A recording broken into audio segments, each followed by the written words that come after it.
වගේම අපේ කැලණියේ හිටපු රාජ්‍ය අමාත්‍ය කැලණි ආසනයේ යුලපිටි ආසනයේ ගරු ඇමතුමනි මේ අපි අත්තරම බලාපොරොත්තු වෙන්නේ මෙච්චර පිස්සක් එයි කියලා නැත්තම් වෙනතරක් සූදානම් කරනවා. ඇත්තරම පල්ලෙහා පන්ති කාමරත් පිරලා තියෙනවා. මං කිව්වා පල්ලෙහාට සමුන් දාලා තියෙනවා. ඒ නිසා පල්ලෙහා අහගෙන ඉන්න කියලා මුලින්ම මම අමතුමාට සමාව ගත්තා මේ ප්‍රමාද වෙච්ච එකට. මොකද අමතුමාලා තවත් රැස්සින් ගන්නාවක් ඉවර කරලා තමයි ආවේ. ඉතින් අපි 21 වෙනිදා මේ ගමනට සූදානම් වෙන අවස්ථාව ඒ සඳහා කරුණු පැහැදිලි කිරීම අපේ අමතුමාලා සිද්ධ කරනවා. විශේෂයෙන් අද මම බියගම ආසනයේ සංවිධායක ධූරය ලැබුවට පස්සේ අපේ කොට්ටාස නායකින් අපි නිතර හමු වෙනවා. නමුත් ඔබ තමුන්නාන්සලා හමු වෙච්ච පළවෙනි අවස්ථාව නාමල් රාජපක්ෂ මැතිතුමාගේ 2029 ජයග්‍රහණය වෙනුවෙන් අපි ඔබ තමුන්නාන්සලා අපි ඔක්කොම එකතු වෙලා කටයුතු කරන්න ඕනේ කියන එක මේ අවස්ථාවේ මතක් කරනවා. ඒ වගේම තමයි අපිට මොනතරම් තාඩන පීඩන ආවත් ඔබ සියලු දෙනා දන්නවා ඇති පහුගිය භීෂණ යුගයේ 2022 මගේ ගෙවල් දොරවල් ඔක්කොම පිච්චුවා, කඩසාප්පු පිච්චුවා. නමුත් අපි මේ දේශපාලන ඇත්තරියේ නෑ. ඒ වගේම තමයි අපේ දිස්ත්‍රික් නායකතුමා, ඒ වගේම තමයි අපේ සුදිම සභාපතිතුමා අපි හැමෝගෙම අපේ රණවීර මන්තුමාගේ බිම විතරයි තියෙන. දැන් උනා ගියොත් ඕන කෙනෙකුට බලතේ ගෙවල් දොරවල් මොකුත් නෑ. මම නම් බොහොම අමාරුවෙන් හදාගත්තා. හදාගෙන පදිංචි වුණා. ඒ මොන දේ කරත් අපි මේ දේශපාලනය අතහරින්නේ නැහැ. මහින්ද රාජපක්ෂ ජනාධිපතිතුමා අතහරින්නේ නැහැ. මේ රට බේරගත්ත නායකයා වෙනුවෙන් අපි අදත් පෙනී සිටිනවා. ගරු ඇමතුමනි මම ගොඩක් සතුටු වෙනවා. මට ඉන්න හොඳ කණ්ඩායමක්. ඒ කණ්ඩායම එකාවගේ ශක්තිමත් අමුතුමා මුලින්ම බස් 5 ගැන කතා කරා. පස්සේ බස් 10ක් අපිට අභියෝගයක් දුන්නා. මං හිතන්නේ ගරු ඇමතුමනි මේකට බස් 15කට විතර අපිට මේකට අපේ මන්ත්‍රීවරු මැදිහත් වෙලා විශේෂයෙන් සිහිපත් කරන්න ඕනේ. තනි මන්ත්‍රීවරයා අපේ තනි බස් එක ගේනවා. අපේ ප්‍රභාත් මන්තුමා, වසන්ත මන්තුමා, අලුත් කට්ටිය අපේ සුනන්දල මේ අලුත් මන්ත්‍රීතුමියලා ඒ අය හැමෝම චන්ද්‍රානි මන්තුමිය එක්කෙනා 50ක් අනිවාර්යයෙන්ම ගේනවා කියලා පොරොන්දු වෙලා ඒවට කටයුතු කරගෙන යනවා. අනිත් අය තමන්ට පුළුවන් විදියට 25 30 ගේන්න පොරොන්දු වෙලා තියෙනවා. ඒ අයට අවශ්‍ය කරන්නේ බස් පහසුකම් අපි ලබා දෙනවා. හැබැයි මේ කවුරුවත් එන්නේ මේ විපක්ෂයේ කියන විදියට මේ ආණ්ඩුව කියන විදියට කාගේවත් බත් පැකට් එකට නෙමෙයි. ගරු මහින්ද රාජපක්ෂ ජනාධිපතිතුමාට තියෙන ආදරයට නාමල් රාජපක්ෂ මැතිතුමා 2029 මේ රටේ ජනාධිපතිවරයා බවට පත් කිරීම සඳහා තමයි මේ හැමෝම පෙළ ගැහිලා ඉන්නේ කියන එක මතක් කරමින් කැමිනි සියලු දෙනා ඉතාම ගෞරවයෙන් ආදරයෙන් පිළිගනිමින් ඔබ සියලු දෙනාට සුබ අනාගතයක් ප්‍රාර්ථනා කරනවා. කිං ඕනෑ අපි නැගින්නට මේ පච ආණ්ඩුව පලවා හරින්නට අත් පොලසමක් දෙමු කන් අඩි පැලෙන්නට. අපේ සරත් වීරසේකර මැතිතුමනි, ඉන්දිකා අනුරුද්ධ මැතිතුමනි, ඒ වගේම අපේ රණවීර මැතිතුමා, ඒ වගේම බියගම ආසනයේ අපේ සහෝදරයා අජිත් අයියා, ඒ වගේම ගම්පහ සංවිධායකතුමා, මහර සංවිධායකතුමිය ඇතුළු ඔයගොල්ලෝ සියලු දෙනාගේම අවසරයි. සිංහයෙකුට හිටියලු යාළුවෙක් හැටින් නරියෙක්. දැන් මේ සිංහයයි නරියයි දෙන්න බොහොම හොඳට ඉන්නවා. සිංහයා ඉන්න ගල් ගුහාවෙම නරියත් පැත්තක නිදාගෙන ඉන්නවා. මෙහෙම ඉන්නකොට සිංහයා සාමාන්‍ය මොලේ තමයි සතෙක් අල්ලගත්තම මොලේ තමයි කන්නේ. ඉතුරු ටික සේරම කන්නේ නරියා. මෙහෙම ඉන්න අතර දෙන්නගේ යාළුකම හොඳටම වැඩි වුණා. වැඩි වෙලා නරියා කල්පනා කළා සිංහයා විදියට ඇඩ් කළොත් කොහොමද කියලා. ඒක නිසා දවසක් සිංහයාගෙන් අහනවා යාළුවා මටත් පොඩි ආසාවක් තියෙනවා රජෙක් වෙන්න. පැයකට දෙකකට බැරිද පොඩ්ඩක් රජ ඇඳුම දෙන්න කියලා. නරියා ඉතින් යාළුවා නිසා නරියට සිංහයා කියන ඔබට මම රජ ඇඳුම දෙන්න. හැබැයි වැඩි කයිය ගහන්න යන්න එපා. ඒ වැඩේ කරගෙන ටක් ගාලා වරේ. ඊට පස්සේ නරිය කියනවා හරි. මට ඉන්නවා පිරිසක් මට්ටු කරන්න ඒක නිසා මම මේ පොඩි වෙලාවකට මට මේක දෙන්න කියලා මූ කන්දක් මුදුනට ගිහිල්ලා ඉස්සලාම කිව්වා මම තමයි මේ කැලේ රජා. රජා කිව්වම මුළු සේරම වට වුණා. කැලෑව හිටපු සත් වට වුණාම දැන් වෙනද සිංහයා ඇවිල්ලා මම රජා ආව කියලා කන්ද උඩට එනකොටම සේරම වට වෙනවා සත්තු. ඊට පස්සේ ගෝර නාඩුවක් දාලා සද්දයක් දාලා යනවා. මූ කල්පනා කළා මුන්ට සද්ද දාන්න ඕන කියලා. නරියා සද්ද දැම්ම කොහොමද කියලා තේරෙනවනේ. නේද? අන්තිමට නරියට ගහලා මරලා දැම්ම කැලේ. ඒක නිසා මේ රටේ රජෙක් හිටියානම් ඒ මෑත භාගයේ මහින්ද රාජපක්ෂ පමණයි නරින්ත රජ වෙන්න බෑ කියන එක පෙන්වන්න ඕන. ඒක පෙන්නලා ඉවරයි මේ වෙනකොට. ඒක නිසා අපි මෙතනින් මේ රට විනාශ කරන ගමන වළක්වලා නැවත මේ රට හරි පීල්ලට ගන්න ඕන. එහෙම නැති වුණොත් ඉදිරියේදී අපේ දූ දරුවන්ට සමාජයට මේ රට නැතුව යනවා. මේක ඇවිල්ලා සුන්දර රාජ්‍යයක්. රජවරු 200කට යා රජකම් කරපු රාජ්‍යයක්.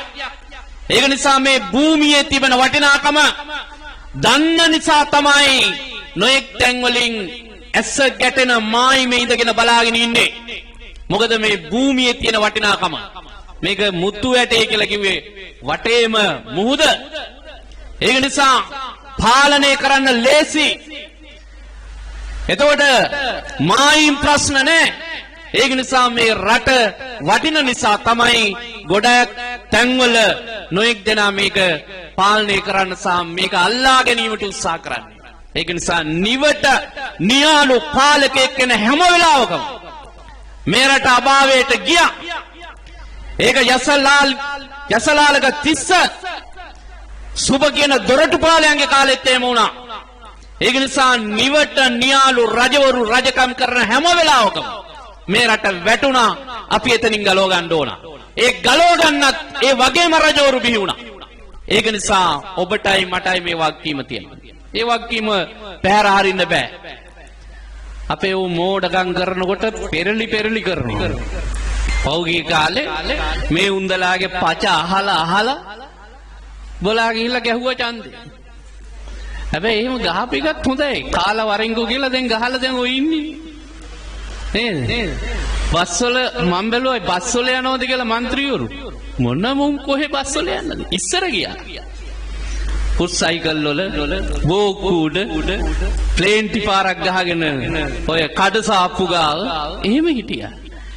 දැන් යන්නේ දැන් උන් බඩ ඉස්සරහට ඇවිල්ලා මහත් වෙලා රතු වෙලා බුදු අම්මේ අන්න හොදට මේ දැන් තමයි එන්ජොයි කරන්නේ.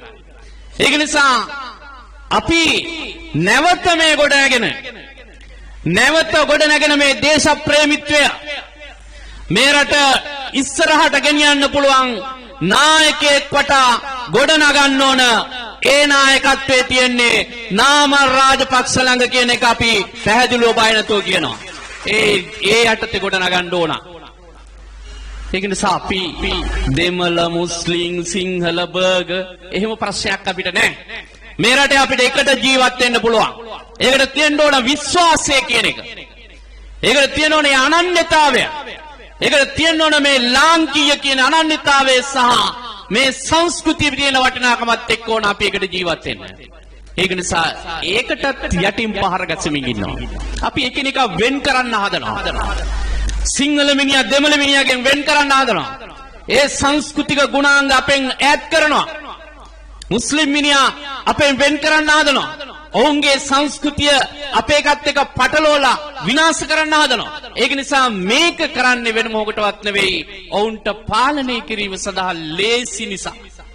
ඒක නිසා ඒකට ඉඩ තියන්න හොඳ නැහැ. අපි මේ 21 කරන රැළිය ලංකා ඉතිහාසයේ දැවැන්තම විපක්ෂයේ රැළිය බවට පත් කරන්න ඔබට ඒ වගකීම අතට ගන්න කියන පැහැදිලිව කියනවා. දැන් මුන් ලූණු ගෙඩියත් මනිනවා. රිලව් ගනිනවා. එතකොට වතුර වලේ තාර දානවා. ටැප් එකක් ඕපන් කරනවා. බුදු අම්මේ නොකරපු දෙයක් නැහැ. ඒ මදිවට කොහොම ජනාධිපතිතුමා කිව්වේ? දෙන්න කිව්වා ඇඬෙන්න. අපට දෙනවනේ නම් ඇඬෙන්න. නේද? ලුණු ගොවිය අඬනවා. ලුණු ගොවිය අඬනවා. නේද? රිලව් පැනලා අතන මෙතන කනකොට කෝටි ගාණක් වියදම් කළා සංගණනයක් කළා. අන්තිමේට ඒ රිලවවත් පේන්නේ නැහැ. සංගණනය කරපු රිලව. ඒ තරම් විනාශ කරනවා. මිනිස්සුන්ට ඇඬිලා තියෙන්නේ. අඬවනෝ කියප එක හරියටම කළා. කියපු ඒවෙන් හරියටම කළේක. ඊට පස්සේ කිව්වා දෙන්න කිව්වා ලොවෙත් නැති වෙන. දැන් ලොවෙත් නැහැ, ලොවි ගහෙත් නැහැ. ඒක නිසා නැත්තට නැති කරලා තියෙන්නේ. සාමාන්‍ය මිනිස්සුන්ට ජීවත් වෙන්න ක්‍රමයක් නැහැ. සාමාන්‍ය මිනිස්සු අගාධයට වැටිලා ඉන්නේ. මුන් ජොලි කරමින් ඉන්නවා. ඒ මදිවට දැවැන්ත අපරාධ කතාවක් කියන පෞගිය දවස්වල රටේ නායකයෝ. ඒ තමයි රජය විසින් ගෙවලා තියෙනවා අන්තවාදීන්ට මුදල් කියලා. ඒ කියන්නේ බුද්ධ්‍යංශ විසින් බරපතල ප්‍රකාශයක්. මේ රටේ බුද්ධ්‍යංශ කියලා කියන්නේ අන්තවාදීන්ට සහ ශස්ත්‍රවාදීන්ට එරෙහිව පෙනී හිටිය කණ්ඩායම් තමයි බුද්ධ්‍යංශ කියලා කියන්නේ. බුද්ධ්‍යංශ වල වගකීම තමයි යම්කිසි නැගිටීමක් තියනවා නම් අන්තවාදීව ඒ අන්තවාදීන් ඇතුළට රිංගලා ඔවුන් මොකද කරන්නේ කියලා බලලා ඒක විනාශ කරන එක තමයි බුද්ධ්‍යංශ වල ප්‍රධාන කාර්යය හැටියට. ඒකට බුද්ධ්‍යංශයේ කෙනෙක් ඇතුළට බස්සලා ඒ දවස්වල අපි සංවිධානය කරනකොට රාවණා බලය සිංහලේ එතකොට බුදු බලසේන ඒව ඇතුළටත් රිංගුවා. ඒවා රිංගලා ඒ ඇත්තෙත් හිටියා. තොරතුරු ගත්තා. සමහර වෙලාවට අපිට අහුවෙනවා. සමහර අහුවෙන්නේ නැහැ. මොකද අපිටත් වඩා ඒගොල්ලෝ අපේ සංවිධානවල ක්‍රියාකාරීත්වය. එහෙම කළේ අපි වැරදි මාර්ගයක යනවා නම් අපි එතන ඉවත් කරන්න. එහෙම තමයි. ලෝකේ මොසාද් සංවිධාන, KGB ඔත්තු සේවය, CIA එක වැනි දැවැන්ත ලෝකේ තියෙන බුද්ධි බලකායන් තමන්ගේ රටට එල්ල වෙන නොපෙනෙන නොඑක් ශස්ත්‍රවාදී ප්‍රහාර වලට උත්තර දෙන්නේ එහෙමයි. මේක පඩි දීලා මේ මිනිස්සු නිකන් වැඩ කරන්නේ නැහැ. මොකද බෙල්ල ගහලා යන වැඩක්. ශස්ත්‍රවාදීන්ගේ අස්සට ගිහිල්ලා අපේ මිනිස්සු හිටියා. අපේ බුද්ධ්‍යංශ නිලධාරීන් හිටියා. ඒගොල්ලොත් එක්ක මං හිරේ හිටියා. එහෙම හිටපු යුද හමුදා බුද්ධ සේවයේ ළමයි එක්ක මං හිරේ හිටියා. ඒ ළමයි ගිහිල්ලා චමිල් චෙල්වන් ගාව පවා සේවය කළා. ඉතින් ඒකට පඩි දෙන්න ඕන. උන් ජීවත් වෙන්නේ කොහොමද? ඒක බුද්ධ සේවය. ඒක නිසා මේවා එළියට දාන එක අතිශය භයානකයි. ඒක නිසා රටක ආරක්ෂාවට බරපතල හානියක්. ඒක නිසා ඔයා දන්නේ නැත්නම් දන්න එකෙක්ගෙන් අහගෙන මේක එහෙම නොකිය ඉන්න පුරුදු වෙන්න ඕනේ. එහෙම ප්‍රශ්නයක් තියෙනවා නම් වෙනම ඇතුලේ අභ්‍යන්තර පරීක්ෂණයක් කළා ඒවට මොනවා හරි වරදක් වෙලා තියෙනවා නම් දඬුවම් කරන්න ඕන අභ්‍යන්තරව. ඒවා එළියට අරගෙන බුද්ධ්‍යංශ නිරාවරණය කළා ඔවුන්ට දඬුවම් කරන්න ගිහිල්ලා හානි කරන්න හොඳ නැහැ. ඒක නිසා මේ රට වැටිලා තියෙන තත්ත්වෙන් ගොඩ ගන්න පුළුවන් වෙන කිසිවක් නෙවෙයි. මේ රට මේ තියෙන තත්ත්වෙන් ඉහළට නැවත ඔසවා තබන්න පුළුවන් මහින්ද රාජපක්ෂ යුගයේ තිබුණු ඒ යුගය නැවත ගේන්න පුළුවන් පොදු ජන පෙරමුණේ ආණ්ඩුවකට පමණයි කියන එක අපි පැහැදිලිව තේරුම් අරගන්න ඕන. කුණ එකක් කියලාම නතර කරනවා. ලුණු ගෙඩිය මනිනවා රිලව් ගණන් කරනවා පච ටික අතහරිනවා රට අනාථ කරනවා. ඒකනේ මුන් කරන්නේ. ඒක නිසා ඒ රට අනාථ වෙන එකෙන් ගොඩ ගන්න හෙට දවසේ ඔබේ මගේ වගකීම රට වෙනුවෙන් ඉෂ්ට කරන්න කියලා ඒ සඳහා ඔබට යෝධ බල යෝධ ශක්තිය ලැබේවා කියලා ප්‍රාර්ථනා කරමින් නියද වෙනවා. තේරුම් හිටියා අවුරුදු 4ක් සිවිල් ආශ බලකායේ හිටියා. යුද්ධයේ ආරම්භයේ සිට අවසාන දක්වා හිටපු නිලධාරීන් ස්වප්‍රධානයන්ගෙන් කෙනෙක් මම. ඒතකොට අපි මේ යුද්ධ කලේ මේ රට එක රටක් හැටියට තියාගන්න. ඉතින් රට බෙදෙනවා නම් ඇත්ත වශයෙන්ම අපි එමනම් මරාගෙන මැරෙන්න ඕනේ. මෙතෙන්දී මම ඔයගලන්ගෙන් ප්‍රශ්නයක් අහන්නම්. ඇත්ත වශයෙන් දන්නවා නම් අත උස්සන්න උත්තරේ දුන්නොත් රුපියල් 100ක් දෙනවා. පොල් බෑගයක් විතර ගන්න පුළුවන්. පොල් බෑග ගන්නත් බෑ. මෙතෙන් තියෙන පොල් වතු දැන් මේකයි ප්‍රශ්නේ දන්න බා මම නිකන් මේක අහන්නේ මේක සාමාන්‍ය දැනුම. දන්නේ නැත්නම් ඕගලන් දරුවන්ට කියලා දෙන්න. රටක් එක්සත් රටක් සහ ඒකීය රටක් අතර තියෙන වෙනස මොකක්ද?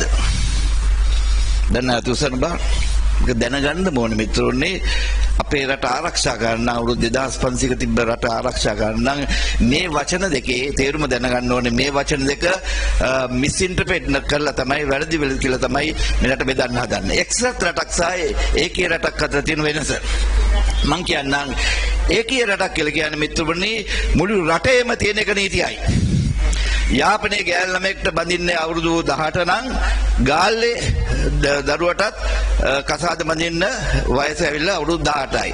අන්න ඒක තමයි ඒකීය රටක් කියලා කියන්නේ. එක්සත් රටක් කියලා කියන්නේ අපේ රටේ ප්‍රාන්ත 9ක් පළාත් 9ක් තියෙනවා. පළාත් 9 නීති 9ක්.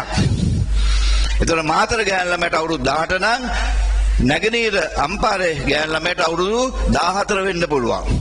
යාපනයේ ළමයට අවුරුදු 20 වෙන්න පුළුවන්.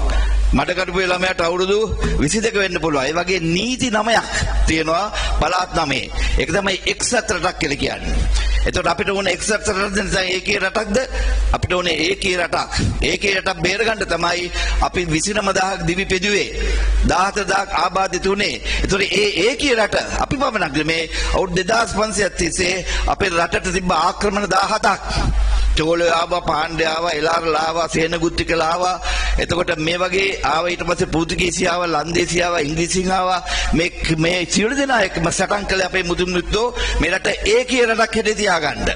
ඒ ඒකීය රට මෙයා උතුරේ පළාත් සභාවෙන් පස්සේ ඉඩම් සහ මේ පොලිස් බලතල දුන්නොත් මේක ස්වාධීන ප්‍රාන්තයක් බවට පත් වෙනවා. ස්වාධීන රටවල් 9ක් බවට පත් වෙනවා මේ රට. ඒකට අපි ඉඩ දෙන්න නරකයි. මිත්‍රෝනි එක්සත් කියන්නේ ෆෙඩරල්. ඒ කියන්නේ මහ විශාල රටවල් එක්සත් ඇමරිකා ජනපදය. එක්සත් ඇමරිකා ජනපදයේ ප්‍රාන්ත 50ක් තියෙනවා. ඒකේ කුඩාම ප්‍රාන්තය වෙස්ට් වර්ජිනියා ලංකාව තරම් සයිස්. ඒක ලොකුම ප්‍රාන්තය ලංකාව වගේ 29 ගුණයක් ලොකුයි. ඒ වගේ මහා විශාල රටවල් තමයි එක්සත් කරන්නේ නැත්නම් ෆෙඩරල් කරන්නේ. දැන් මේ රට සම්පූර්ණයෙන් මේ රට ෆෙඩරල් කරන්න තමයි හදන්නේ. ඒකට අපි ඉඩ දෙන්න නරකයි. එදා මම මේක කිව්වා එදා ඉන්දික එමෙතුමා රන්වීර මෙතුමාට මේ පුංචි කතාව ඔයගොල්ලෝ අහන්න. මේක ඊටාම කොච්චර ගැඹුරක් තියෙනවද කියලා. මම දන්න ඔයගොල්ලෝ දන්න අභිමන්සල කියන රෝහලේ තමයි ඉතා විශාල ලෙස මේ තුවාල වෙච්ච රණවිරුවේ ඉන්නේ. බෙල්ලෙන් පල්ලෙය පරණ නැහැ, කුටින් තුනටින් පල්ලෙය පරණ නැහැ මේ යුද්ධෙන්. ඒතර මේ බෙල්ලෙන් පල්ලෙය පරණ නැතුව අවුරුදු 25ක් ඇඳේ ඉන්න මේ රණවිරුවෙක් ළඟට මම දන්න හාමුදුරු කෙනෙක් ගිහිලා තියෙනවා. මීට වසර කිහිපයකට ඉස්සෙල්ලා මේ ව්‍යවස්ථාව වෙනස් කළ රට ෆෙඩරල් කරන්න හදනකොට ඔයගොල්ලෝ දන්නවා ඔයගොල්ලෝ යහපාල රජයේ කාලේ මේක වුණා. දැන් මේක කරන්න හදනවා හිමින්. හොරෙන් කවුරුත් කාටවත් කියන්නේ නැතුව. ඒතර මේ බෙල්ලෙන් පල්ලෙය පරණ නැති රණවිරුව ළඟට මේ හාමුදුරුව ගිහිල්ලා කඳුළු පුරවගෙන පිරිත් කියලා මේ කෝටු වගේ අතේ මේ පිරිත් නූල ගැට ගහලා ඇව්වලු කිව්වලු පුතා එයා දැක්කම මට හරි දුකයි කියලා කිව්වලු. අවුරුදු 25ක් ඇඳේ ඉන්න දැක්කම මට හරි දුකයි. ඉතින් එහෙම කිව්වම මේ බෙල්ලෙන් පල්ලෙහා පරණ නැති අවුරුදු 25ක් ඉන්න මේ රණවිරුව බෙල්ල කරකවලා hina වෙලා හාමුදුරුවෝ දිහා බලලා කියනවලු ස්වාමීන් වහන්සේ මට දුක නැත්තම් ඔබතුමා දුක් වෙන්න එපා. කියලා පොඩි වීඩියෝක් කරලා මට දුක නැත්තම් ඔබ වහන්සේ දුක් වෙන්න. හැබැයි මගේ ජීවිතේ තියෙනවා දුක් දෙකක්. මගේ ජීවිතේ දුක් දෙකක් තියෙනවා. පළවෙනි දුක තමයි ප්‍රභාකරන් මැරෙනකොට මට යුද පිටේ ඉන්න හම්බුන්නේ නැහැ. මොකද එතකොට මම ඉන්ජිය වෙලා ඉවරයි. ඒක මගේ පළවෙනි දුක. මට තියෙන දෙවෙනි දුක තමයි මම වගේ 100ක් ඉන්නවා බෙල්ලෙන් පල්ලෙහා පරණ නැති මේ අභිමන්සලේ. තව තුනටින් පල්ලෙහා පරණ නැති 500ක් ඉන්නවා. තව ඉන්නවා 14000ක් ඇස් දෙක නැහැ, කන් දෙක නැහැ, කකුල් දෙක නැහැ, අත් දෙක නැහැ. අපි මේ ඔක්කොම යුද්ධ කළේ මේ රට ඒකීය රටක් හැටියට තියාගන්න. ඒක මුන් ෆෙඩරල් කරන්න හදනවා. උන්ට මොනවත් කරන්න බැරි එක තමයි මට තියෙන දෙවෙනි දුක කියලා කිව්වා. මිතුරුනේ බාන්න මේ ඒකීය රටක් හැටියට තියාගන්න අපි මරාගෙන මැරිලා හරි මේ ඒකීය රට අපි ආරක්ෂා කරන මේ රජය තිබ්බොත් අනිවාර්යයෙන්ම ඒකීය රට එක්සත් රටක් බවට පත් වෙනවා, ෆෙඩරල් රටක් බවට පත් වෙනවා. එතකොට අපේ පමණක් මේ රණවිරුවන්ට පමණක් නෙමෙයි මේ අපේ රටේ ඒකීයභාවය ආරක්ෂා කරන සියලුම අයට මේක නින්දාවක් වෙනවා. එතකොට මේ ජනාධිපතිවරණයේදී උතුර බෙදන්නේ නැහැ කියලා කිව්ව එකම නායකයා නාමල් රාජපක්ෂ රාජකය කියලා මම කියනවා. කවුරුත් කිව්වේ නැහැ ඒක. ඉතින් එහෙම කියලා මේ නැත්තම් ඒ දෙමළ ජනතාවගේ ඡන්දය ලැබෙන්නේ නැහැ කියලා දැනගෙනම කියපුවන්න ඒ වගේ නායකයෙක් තමයි මිතුරුනේ අපිට අවශ්‍ය වෙන්නේ. තරුණ ඍජුව කරන්න තියෙන දේ ඒකේ රටක් වෙනුවෙන් තමන්ගේ ජීවිතේ උනත් පුදුර නායකවතුම අපිට අවශ්‍ය වෙන්නේ. එහෙම කියලා මම ඉතා කෙටියෙන් තව එකක් කියන්නම්. මේ රජය කරන අනිත් දේ තමයි මිතුරුනේ දැන් ජෙනීවා වල ඔයගොල්ලෝ නිකන් දැනගන්න මේක ජෙනීවා වල තියෙනවා බාහිර යාන්ත්‍රණයක් කියලා යෝජනාවක් දැන් සම්මත කරගෙන තියෙනවා. ගෝඨාභය රාජපක්ෂ ඉන්න කාලේ අප දන්නවා යහපාලන ඉන්න කාලේ 31 කියන යෝජනාව ගෙනාවා. අපි යුද්ධයේදී මේ අනිවාර්ය ලෙස නැගදන් මේ නුසුදුසු ලෙස දෙමළ ජනතාව 40000ක් පමණ ඝාතනය කරලා අපි යුද්ධ අපරාධ කරයි කියලා අපිට විරුද්ධව යෝජනාවක් ගෙනාවා. ඒකට මංගල සමයවර ඇමතිවරයා සමානුග්‍රහකත්වය දුන්නා. ඒක මට විස්තර කියන්න පුළුවන් ඕනනම් පැය ගානක් මේක ගැන කතා කරන්න පුළුවන්. අපි ජෙනීවා ගිහලා මේ කතා කරපු නිසා. එතකොට ඒක ගෝඨාභය රාජපක්ෂ ආවට පස්සේ ඒ සමානුග්‍රහකත්වයෙන් අපි ඉවත් වුණා. ඊට පස්සේ මිතුරුනි මේගොල්ලෝ තව යෝජනාවක් ගෙනවා බාහිර යාන්ත්‍රය කියලා. ඒකේ දැන් අද වෙනකොට රණවිරුවන්ට විරුද්ධව සාක්ෂි එකතු කරනවා එතන. ඒ රණවිරුවා දන්නේ කවුද මොකද්ද මේ සාක්ෂි කියලා රණවිරුවට දන්නේ එයාගේ අනන්‍යතාවය. එයාට අරස්පස් දාන්න බෑ. මෙන්න මේකට තියෙන ඉතාමත් දරුණු දේ. ඒකට මේ රජය ප්‍රතික්ෂේප කළත් මේ රජය ඉඩ දීලා තියෙනවා ඒකට. ඒතකොට ඒ රණවිරුවා ඊට පස්සේ පිටරටකට ගියාම ඒ පිටරට ඉන්න මිනිහෙක් නිකන් හරි නඩුවක් දැම්මොත් අපේ රටේ ඉන්නවා මේ වගේ යුද්ධ අපරාධ පිළිබඳ චෝදනා තියෙන කෙනෙක් කියලා එයාව එතෙන්දී අත්අඩංගුවට ගන්නවා. ඒ රට රෝම ප්‍රඥප්තියට අත්සන් කරලා තියෙනවා නම් එයාව ජාත්‍යන්තර යුද්ධාති කරන්නට ගෙනියනවා. එතන මේ අවදානම ඇත්ත වශයෙන්ම රණවිරුවාට දැන් තියෙනවා මේ රජය යටතේ.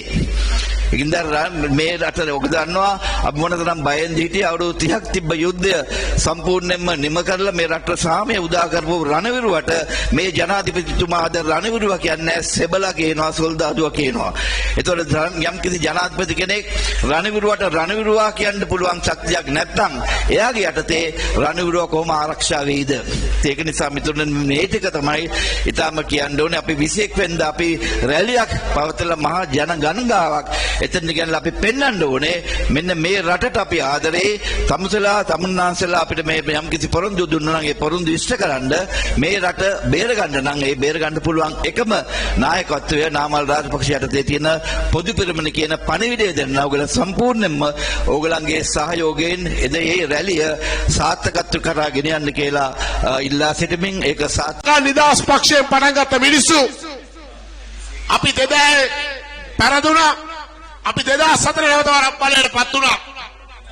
ඒ වගේම තමයි අපි 2005 මේ වගේම දේශීය සහ ජාත්‍යන්තර කුමන්ත්‍රණය කළා. අපි 2015 ජනවාරි 8 වෙනිදා මහින්ද රාජපක්ෂ මහත්මයා ඇතුළු අපේ කණ්ඩායම පරාජයටපත් කරා. හැබැයි අවුරුදු 3ක් යනකොට අපි පොදු ජන පෙරමුණ පිටවලා දැවැන්තම දේශපාලන පක්ෂ බලවේගය බවට අපිට පරිවර්තනය කරන්න අපිට හැකියාව ලැබුණා. ඒ ඔබ තමුන්නාන්සලා සියලු දෙනාගේම හයිය ශක්තිය නිසා අපි දෙකයි පලාට වැටුණා. ගිය ජනාධිපති වරණදී අපි තුනට නැග්ගා පාර්ලිමේන්තුවේදී. අපි පළාත් පාලනයේදී 10 නැග්ගා.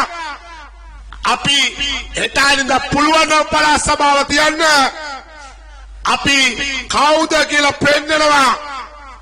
ඊය ටිල්ලින් කියනවා පන්දා පුළුවන් නම් එළු අපි 50,000 ගේනවා කියලා.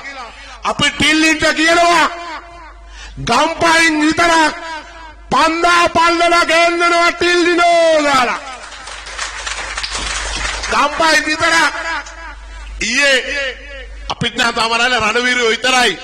හොරු හිල්මා විරු අපිට වැඩක් නැහැ. ඊයේ 2000ක් විතර විහාර මහදේවි රංගමේ මොකද රංගපීඨේනේ විහාර මහදේවි එලිමා රංගපීඨේ ගෙනල්ලා ගෙනාවා. පුළුවන් නම් ඕක තියන්න එපා. එදා ඒ රණවිරුවන්ගේ ඉල්මා විරුවන්ගේ කරමතින් ඇවිල්ලා ඒ පාවා දීම් කළා ගෝඩ බිල්ල වෙලා අද මෙතෙන්ට ආපු ඔය අයියලා පුළුවන් නම් එදා තිබ්බ වගේ ලොකු රැස්වීම පරස්තාර ගෙනල්ලා කාඩරේ ගෙනල්ලා කරන්න තිබ්බනේ. අද කාඩරෙත් නැහැ. අද කාඩරෙත් නැහැ. කාඩරේ තේරුම් ගත්තේ අපිට තුලං මුන් කිව්ව වචන නෙමේ මුන් නිර්දල පන්තිය පීඩිත පන්තිය නෙමේ කතා කරන්නේ අද ඔක්කොම වඩා හොඳම දලපති පන්තිය නියෝජනය කරනවා උපරිම දලපති නියෝජනය කරන්නේ පිල්ලි ලන්රුල්ලා අද වාහන ටිකට අපේ ඇමතුමා කිව්වා වගේ අද සියලු දෙනා හාන්සි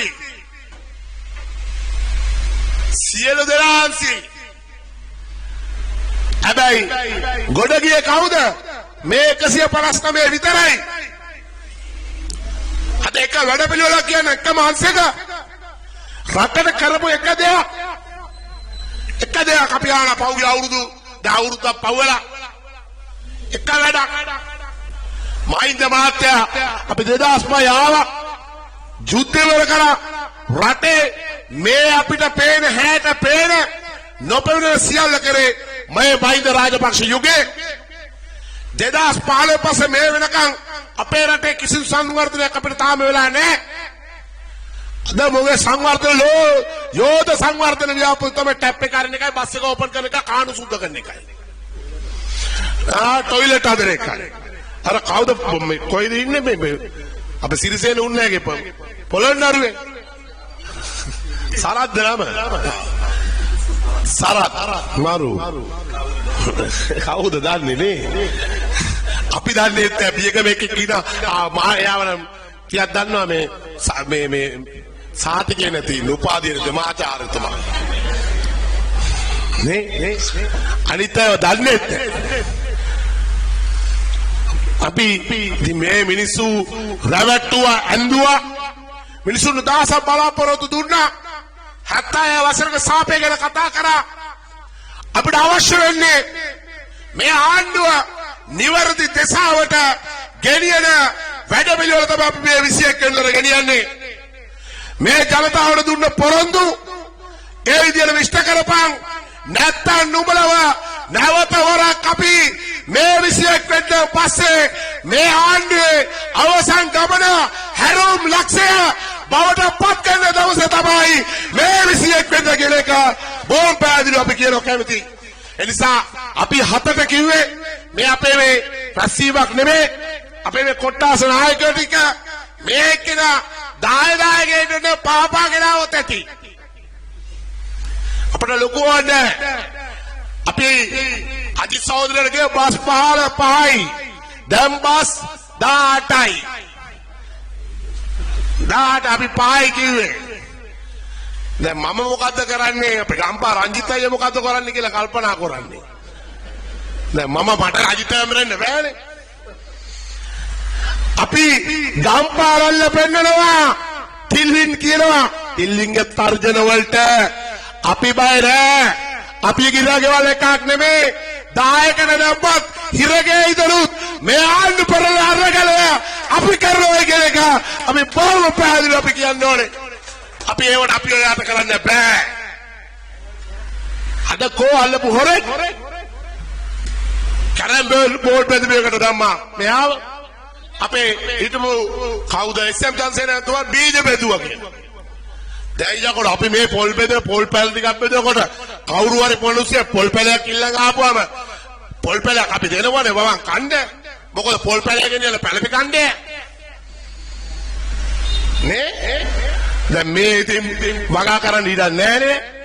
ඉතින් පොල් පැලයක් එහෙම තමයි අපි දෙන්නේ. අපි කවුරු හරි මිනිස්සෙක් කිව්වම අපිට පොල් පැලයක් දෙන්න කිටෝ ගන්න.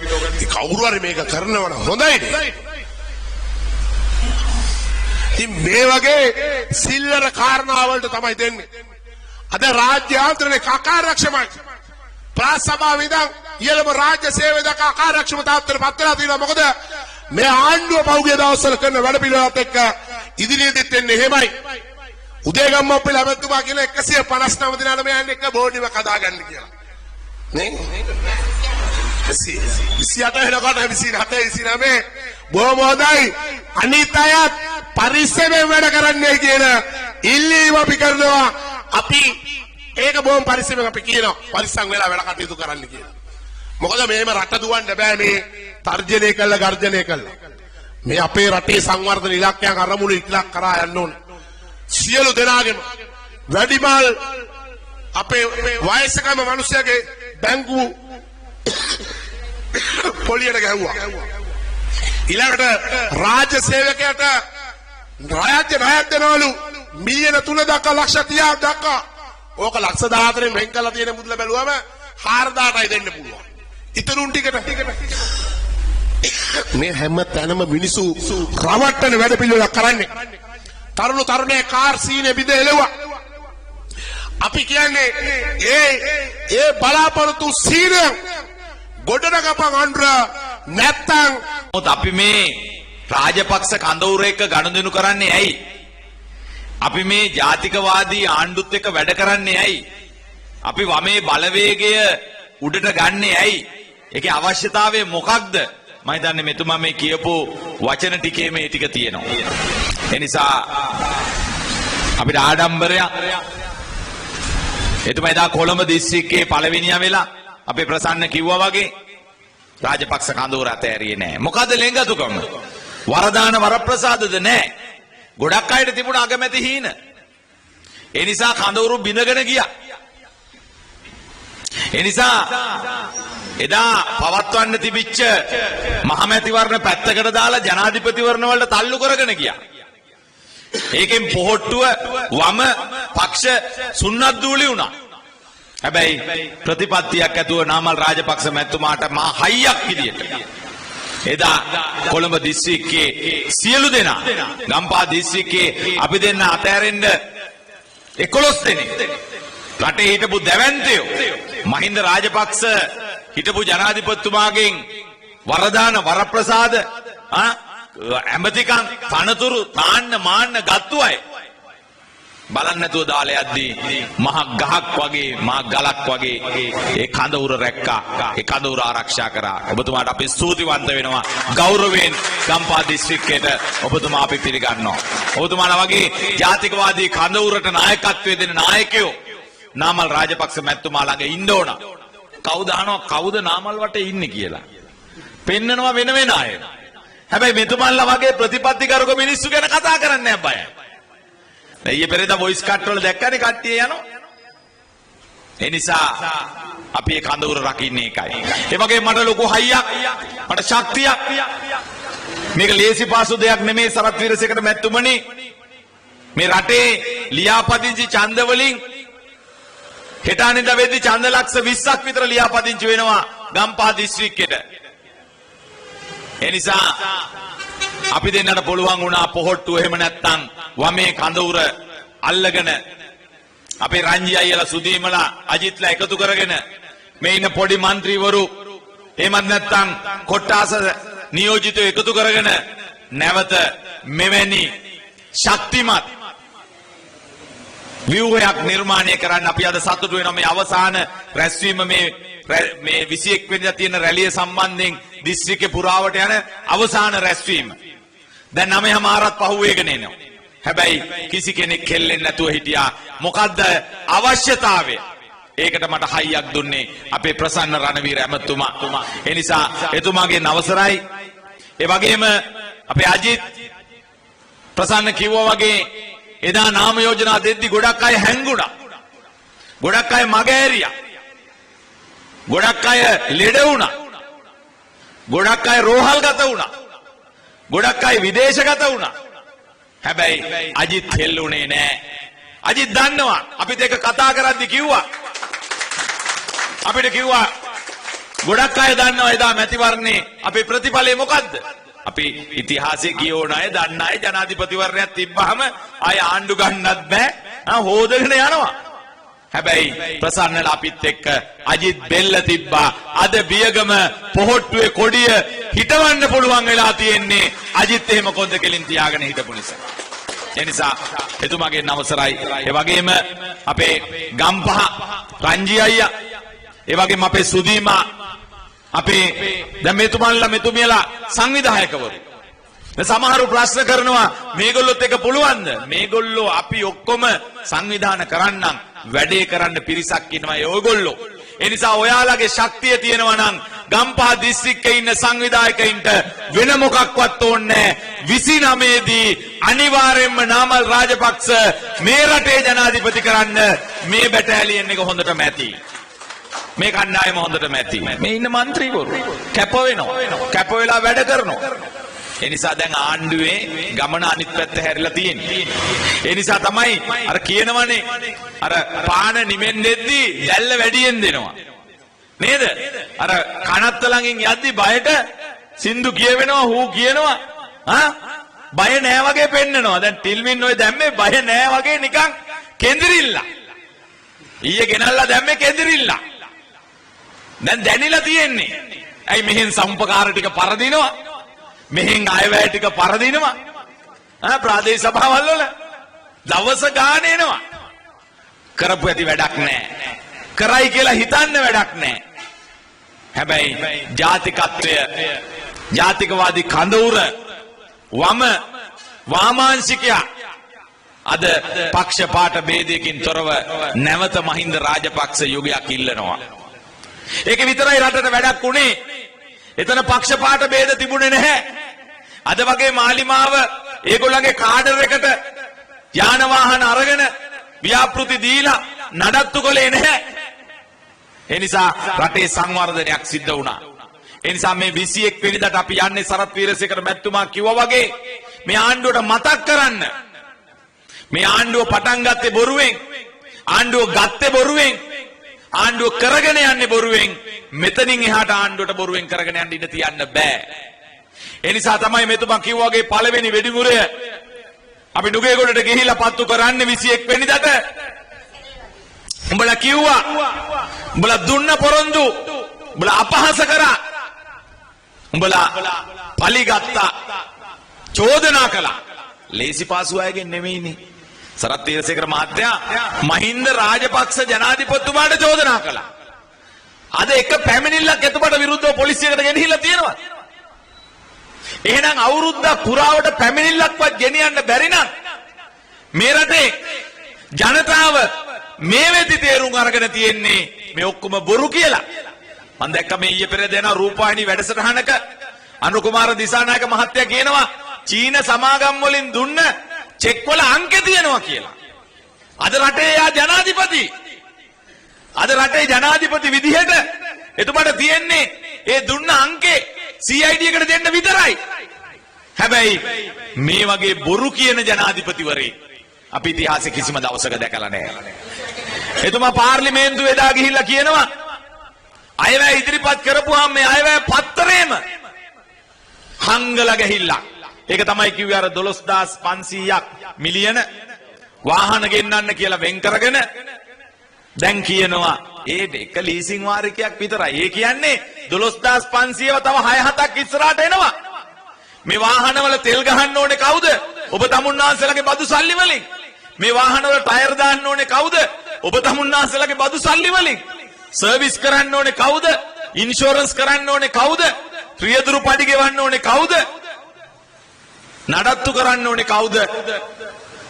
මේ ඔක්කොම දේවල් කරන්න ඕනේ ඔබ තමුන්නාන්සලගේ බදු සල්ලි වලින්. අද භාණ්ඩාගාරේ පිරිලා ඉතිරිලා ගිහිල්ලාලු. ඉතින් භාණ්ඩාගාරේ පිරිලා ඉතිරිලා කියනද අපේ රීරි මාංශේ ඔක්කොම භාණ්ඩාගාරේ. අල ගෙඩිය, ලුණු ගෙඩිය, හාල් ටික, පරිප්පු ටික පොඩි මිනිහෙක් ආසාවෙන් හිටියනම් මෝටර් සයිකලයක් අරන් පදින්න පුංචි කාර් එකක් ගෙදරට ගේන්න ඒ ඔක්කොම බදු. මහ විශාල බදු කන්දරාවක් මේකට දාලා අද සුළු ව්‍යාපාරිකයා මිලියන 30ට බිලියන 60ට තිබිච්ච වාර්ෂික බද්ද මිලියන 30ට අඩු කරලා පොඩි සිල්ලර කඩකාරයාටත් අද බදු ගහපුවාම ඒ කඩේ මිනිහා ඒ බද්ද ගෙවන්න ඕනේ අපෙන් අරගෙන. නැතුව ඒ කඩේ එක්කෙනාගේ ෆික්ස් ඩිපොසිට් එකෙන් නෙවෙයි. අපිට විකුණන බඩු වලින් අරගෙන තමයි ඒක කරන්න ඕනේ. ඒ නිසා මේවා ගැන 21 වෙනිදා කතා කරන්න ඕනේ නැද්ද? මේවා ගැන අපි අපේ විරෝධතාවය පෙන්වන්න ඕනේ නැද්ද? අන්න ඒකට තමයි ඔබ තමුන්ලාන්සලගෙන් උදව් ඉල්ලන්නේ ගමක් විදියට එකතු කරගන්න. മന്ത്രിවරු එක්ක එකතු වෙන්න. අද කොට්ටාස අපි බෙදලා දීලා ඉවරයි. කොට්ටාසවල සංවිධානගත වෙන්න. මතක තියාගන්න අපිට වැරදිච්ච තැන් ටිකක් තිබුණා පහුගිය ආණ්ඩුවේ සරත් වීරසේකර මැතිතුමනි. ඒ නිසා අපි මේ වැරදි ටික නිවැරදි කරගන්න අපිට දැන් කාලෙ දීලා තියෙනවා. අපි සාකච්ඡා කරනවා. අය අඩුපාඩුවක් නොවෙන්න, ආයේ වැරද්දක් නොවෙන්න. හැබැයි අපෙන් අතින් මේ ආණ්ඩුව කරන වැරදි ගැන හිතපුවාම අපේ අතින් වෙලා තියෙන්නේ බොහෝම පොඩි අඩුපාඩු ටිකක් විතරයි. මේ ආණ්ඩුව හිතා මතා වැරදි කරනවා. හිතා මතා මිනිස්සු තලනවා පෙළනවා. ඒ නිසා ආදරණීය අම්මේ තාත්තේ මිත්‍රවරුනි අපි මේක ආණ්ඩුවට දන්වන්න ඕන. ඒ නිසා අජිත් අද බොහොම ශක්තිමත් වෙලා ඉන්නවා. මේ රණවීර ඇමතුමා කියනවා මේ මෑන් පවර් නෙමෙයි කියලා. නේද? අපි රංජි අයියත් ඒක කියනවා. නේද? පල්ලෑ හෝල් එකෙත් කණ්ඩායමක් ඉන්නවා. නේද? ඒ නිසා අජිත්ලාට එහෙම අවශ්‍ය නැහැ. අපි කවදාවත් එහෙම කරලත් නැහැ. ඔය අපේ පවර් එකෙන් වැඩගත්තු අය තමයි අපේ හයියෙන් වැඩගත්තු අය තමයි දැන් අද ඒව ගැන කතා කරන්නේ. මේ පොඩි മന്ത്രിවරුන්ගේ පවර් එක තමයි අපිට තියෙන්නේ. වෙන මේ කොන්තරත් පවර් එකක් නෙවෙයි. ඒ නිසා ඒ හයියෙන් තමයි අපි වැඩ කරේ. ඒක අද ආයේ නිර්මාණය වේගන එනවා. ඒ නිසා මම ඊට වඩා කතා කරන්නේ නැහැ. ඒ නිසා අපිට ඉලක්කයක් තියෙනවා. 21 වෙනිදා වෙද්දි ගම්පහ දිස්ත්‍රික්කේ අපි හයිය පෙන්වන්න ඕන. මෙතුමන්ලා කොළඹ දිස්ත්‍රික්කෙන් ඒ හයිය පෙන්නනවා. මොකද අපි මේ ආණ්ඩුවට මතක් කරලා දෙන්නේ. අපි දන්නවා විදේශපාලනය කරන අය. අපි කැමති නැහැ ඒගොල්ලෝ වගේ ගින්දර තියලා මිනිස්සු පාරේ මරලා පොදු දේපොළ විනාශ කරලා රට බංකොලොත් කරලා ආණ්ඩු ගන්න අපි සූදානම් නැහැ. ප්‍රජාතන්ත්‍රවාදී මැතිවරණ ක්‍රමයක් තියෙනවා. ඒ මැතිවරණ ක්‍රමයට මුහුණ දෙන්න අපේ තියෙනවා යම් කිසි වැඩපිළිවෙලක්. ඒ වැඩපිළිවෙලත් එක්ක තමයි අපි ආණ්ඩු ගන්න. ඒ නිසා මේ අපි ඔයාලට කරන්නේ පොඩි ඉඟියක්. ඔයාලා යන ගමන වැරදි. අද රටේ මිනිස්සු ගැන බලන්නේ. ඒ නිසා එහෙම කරන්නේ නැත්තම් දැන් සජිත් ප්‍රේමදාස මහත්තයා සහ ඒ පාර්ශවයේ ඇතැම්මයි කියන අපි මේකට එන්නේ නැහැ කියලා. ඒ නිසා අපි ඒක ගැන මොකුත් කියන්නේ නැහැ. හැබැයි අපි ඒ පාක්ෂිකයන්ට ආරාධනා කරනවා අර එක්සත් ජාතික පක්ෂයේ ඉන්න මහත්තුරු එහෙමත් නැත්නම් අද පක්ෂ ભેදයක් නැති අය මේ විරෝධතාවයට එහෙම නැත්නම් මේ ආණ්ඩුවට දන්නන වැඩසටහනට එදාට එකතු වෙනවා. ඉතින් ඒ නිසා සජිත් ප්‍රේමදාස මහත්තයා අපි කොහොමද දන්න විදිහට ආසයි බයයි. එයා කොහොමද ආසයි බයයි.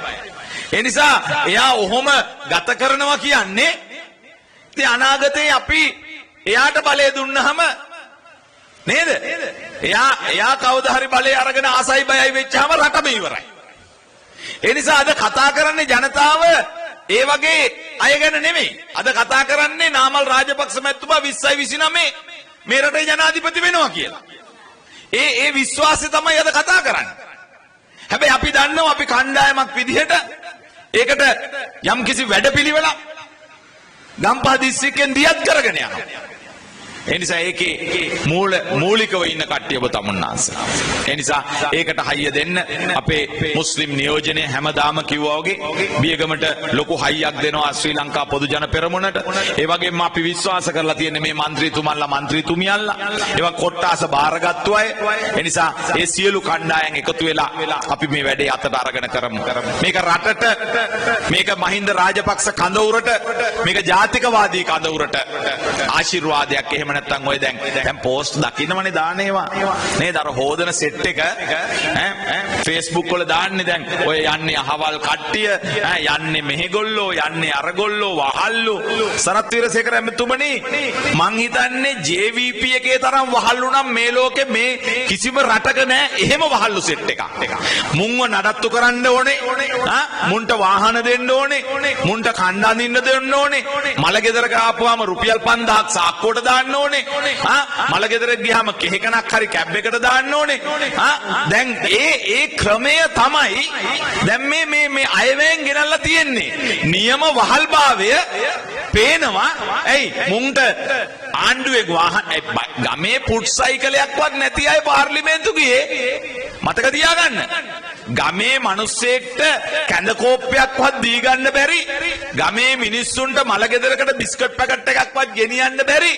එහෙම සෙට් එකක් ගිය හින්දා තමයි අනුර කුමාර දිසානායක මහත්තයා කිව්වේ පාපිසි කැලිකසල ටිකක් තමයි මේ සැරේ ආවේ කියලා ඇතුළට. දැන් පාපිසි කැලිකසල ටිකට අනිවාර්යයෙන්ම පුට් සයිකලයක් වත් නැතුව කොහොමද මේ මහජන සේවයට යන්නේ? ඒ නිසා තමයි 12500ක් අවුරුද්දකට වෙන් කරලා මිලියන මේගොල්ලන්ට මේ වාහනයක් අරන් දෙන්නේ. ඒ නිසා අපි සාදරෙන් පිළිගන්න බලන් ඉන්නේ බඩු කෑලි ටික එන්නකො ඔය 159 ඔය වාහන ටික අරගෙන නේද? අපි සාදරෙන් පිළිගන්නවා. මොකද මේ අපේ සල්ලි ටික අරගෙන මේගොල්ලෝ මේ වැඩ කරන්නේ.